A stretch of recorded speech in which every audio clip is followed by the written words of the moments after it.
yang namanya adalah P5BPRA. P5BPRA ini adalah proyek penguatan profil pelajar Pancasila, profil pelajar rahmatan lil alamin. Proyek P5PPRA kali ini Ibu ambil topik yaitu kebersihan lingkungan sekolah. Kenapa Ibu ambil topik seperti ini? Ya, karena kita memperhatikan lingkungan sekolah kita, ya. Yang namanya lingkungan itu harus kita jaga, ya kan? Kita lestarikan supaya tempat kita tinggal, tempat kita belajar itu akan tercipta suasana yang bersih, sejuk, aman, asri, sehat, ya kan? Yang terutama yaitu kita harus memperhatikan tentang permasalahan sampah. Di sekitar kita Ibu lihat ya, masih banyak Ananda yang buang sampah belum pada tempatnya. Banyak sampah-sampah yang berserakan. Kalau kita tidak peduli terhadap sampah ini, bagaimana nanti akibatnya? Ya, kita tahu kalau sampah itu ada dua, ya kan? Ada dua macamnya, itu sampah organik dan sampah anorganik. Sampah anorganik ini tidak bisa dikurai. Iya, nanti sampai kita tua, nah, sampah itu akan tetap ada di tanah, ya kan? Kalau kita buang sembarangan, jadi akan menyebabkan apa? Yaitu kesuburan tanah akan berkurang. Ya, kita lihat di lingkungan sekolah kita itu kan, suasananya ini sangat sejuk, cocok untuk bertanam, ya kan? Jadi kalau kita membuang sampah sembarangan, maka nanti akan menyebabkan kesuburan tanah berkurang, ya. Di sini ada, Ibu perlihatkan dulu tentang ya. Assalamualaikum warahmatullahi wabarakatuh. Di sini kami mengangkat tema membuang sampah di lingkungan sekolah. Menurut WHO, sampah adalah sesuatu yang tidak digunakan, tidak dipakai, atau yang dibuang, yang berasal dari kegiatan manusia dan tidak terjadi dengan sendirinya. Sampah dibedakan menjadi dua, yaitu sampah organik dan sampah anorganik. Sampah organik adalah sampah yang berasal dari sisa makhluk hidup, baik manusia, hewan, dan tumbuhan, yang mudah terurai secara alami tanpa proses campur tangan manusia untuk dapat terurai.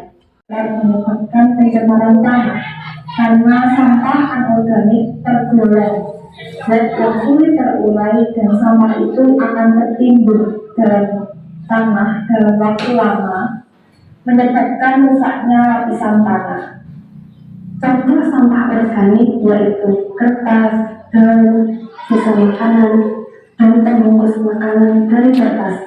Sedangkan contoh sampah anorganik yaitu plastik, badan minuman dari plastik, dan styrofoam. Anda semua sudah mengerti kan tadi yang mana sampah organik, yang mana sampah yang dikatakan sampah anorganik. Ya, selanjutnya proyek kita itu Ananda adalah pengolahan dan pemilahan sampah yang ada di lingkungan sekolah, ya. Jadi nanti kita selanjutnya akan ke lapangan, kita akan mengumpulkan sampah, kita bersihkan lingkungan sekitar kita ini, kemudian kita memilah dan mengolah sampah tersebut. Yang anorganik nanti akan kita taruh di tempat pembuangan sampah, kemudian kita bakar, dan yang organiknya akan kita olah menjadi pupuk kompos. Mengerti kan Ananda?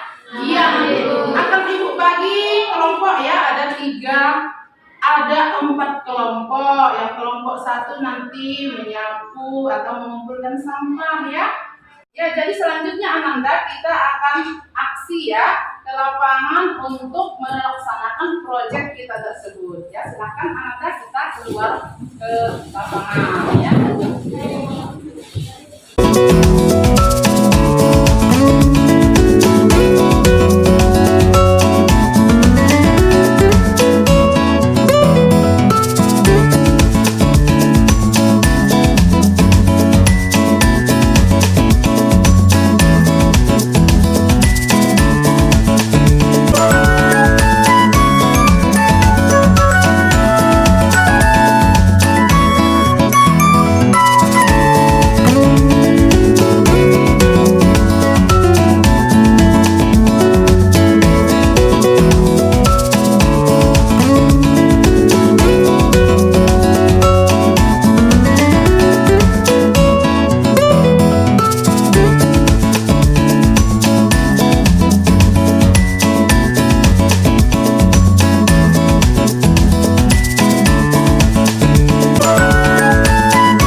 lingkungan sekolah.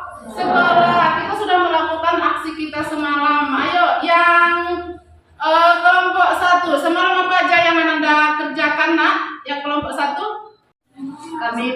Kami menyapu dan mengumpulkan sampah, Bu. Oh iya, yang kelompok 1 menyapu, mengumpulkan sampah. Kalau kelompok 2 apa, nak? Yang kelompok 2 kerjakan semalam? Setelah dikumpulkan kelompok 1, kami mengangkat sampahnya, Bu. Oh iya, mengangkat sampah dari yang dikumpulkan oleh kelompok 1. Yang kelompok 3, kalau kelompok 3 apa aja yang dikerjakan semalam? Memilah sampah organik dan anorganik, Bu. Oh, jadi kelompok 3 memilah antara sampah organik dan sampah anorganik yang sudah dikumpulkan oleh kelompok 2. Ya, kelompok 4. Kelompok 4 semalam apa, nak, yang dilakukan oleh kelompok 4 dalam aksi kita semalam? Buat lubang. Ya, apa lagi? Membakar sampah, Bu. Membakar sampah. Jadi sampah yang sudah dipilah oleh kelompok 3 dibakar di lubang yang sudah dibuat. Kemudian apa, nak, kendala yang Anda temukan semalam pada saat melaksanakan aksi tersebut? Apa aja kendalanya? Kalau kelompok 1 apa, nak, kendala yang Anda temukan semalam di lapangan? Ya, sapunya saat kami menyapu, kami hanya memiliki satu, Bu. Oh iya, sapunya kurang banyak berarti ya? Sapunya kurang ya kalau kelompok 1. Kelompok 2, apanya semalam kendala yang ditemukan? Sampahnya tidak menjadi sampahnya berserakan, Bu. Tong sampahnya nggak ada ya pas mengangkat sampah ya? Ah iya, nanti bisa ini hasil olahan dari sampah anorganik itu. Bisa itu, nak, kita jadikan menjadi jadi tong sampah ya. Tapi kita nggak fokus, maksudnya pertemuan kali ini kita fokusnya ke hasil anorganik untuk dijadikan pupuk kompos. Nanti lain tema kita bisa buat lagi hasil olahan sampah anorganik tersebut kita jadikan tong sampah ya, biar ada tong sampah kita, biar gampang angkat sampah ya. Kalau kelompok 3 apa kendalanya semalam, nak? Si Samsudin, Bu, Nggak bekerja dia, Samsudin. Kenapa si Samsudin? tidak memilah sampah organik. Si Samsudin inilah, jangan malaslah Samsudin ya. Kita harus rajin karena peduli terhadap lingkungan ini adalah untuk kita juga. Kalau lingkungan kita bersih, yang aman nanti kita ya kan. Makanya Samsudin jangan malas ya. Rajin-rajin, buang sampah pada tempatnya, dipilah antara sampah organik dan anorganik. Yang anorganik kita satukan tempatnya, yang anorganik kita satukan tempatnya, nanti anorganik kita olah ya, yang bisa kita buat jadi tong sampah, ya kan? Iya. Kalau kelompok 4 apa, nak? Kendala yang ditemukan di lapangan semalam kelompok 4?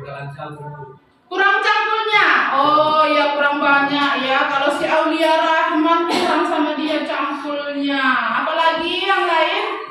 Saat membakar sampahnya, lubangnya terlalu kecil, Bu. Oh, kurang besar lubangnya ya. Jadi itu bisa kita jadikan pelajaran nanti untuk tahap berikutnya. Jadi, nak, dari pelajaran kita atau juga proyek kita tersebut, kita bisa ambil kesimpulan bahwa peduli terhadap lingkungan itu adalah sangat penting. Ya, dari yang sudah Ibu dengarkan juga dari ahlinya atau dari orang biologi, dari ahli kesehatan juga, membuang sampah itu nggak baik untuk kesehatan kalau kita buangnya sembarangan. Kita harus membuang sampah pada tempatnya agar mencegah terjadinya polusi, ya kan, pencemaran, selokan atau juga paret-paret yang ada di lingkungan sekitar kita ini bisa airnya mengalir dengan lancar, tidak tersumbat kalau datang